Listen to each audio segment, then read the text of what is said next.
فاطمہ، جو ہمیشہ سے حقیقت کی تلاش میں رہتی تھی، اب خود پر اسراریت میں گھر چکی تھی۔ وہ سمجھ نہیں پا رہی تھی کہ یہ سب کیا ہو رہا ہے۔ اس نے علی سے کہا کہ وہ مندر واپس چلیں تاکہ وہ وہاں کے رازوں کو سمجھ سکے۔ علی نے فیصلہ کیا کہ وہ واپس مندر جائیں گے۔ جیسے ہی وہ مندر کے قریب پہنچے، دھند ایک بار پھر چھا گئی۔ اس بار دھند کے اندر سائے واضح طور پر نظر آ رہے تھے۔ مندر کے اندر پہنچ کر انہیں پتہ چلا کہ وہ یہاں ایک معمولی مہم کے لیے نہیں آئے تھے۔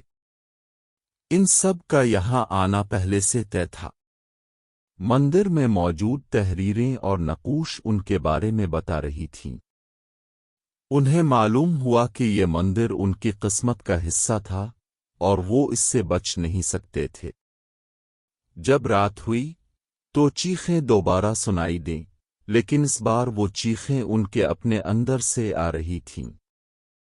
انہیں سمجھ آ چکی تھی کہ وہ اب یہاں سے واپس نہیں جا سکتے۔